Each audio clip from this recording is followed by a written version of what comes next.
So I'm hoping to study a Bachelor of Commerce at Melbourne University. I studied accounting last year and I'm doing business management this year, and I found that the content just really clicks with my brain. And then I've also been doing French since year 7, so I'm hoping to study French alongside Bachelor of Commerce. Next year, I'm planning on doing pharmaceutical science and chemical engineering at Monash. For the longest time, I've really been passionate about maths and science. Well, next year I'm going to go to college in America, Connecticut.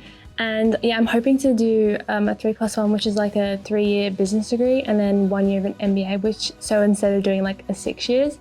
Next year, I would love to do paramedicine. I can really see myself pursuing that as a career, and just growing up in an environment of surf lifesaving and understanding what it means to the community when you give back. So I've applied to study aerospace engineering through the Australian Defence Force Academy as an officer cadet in the Army.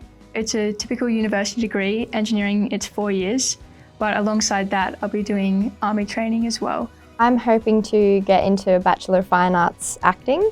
So I want to pursue my dream of being an on-screen actor. I've done a lot of theatre performances, so being on stage, but it's always been my dream to be behind the camera as well as in front of the camera.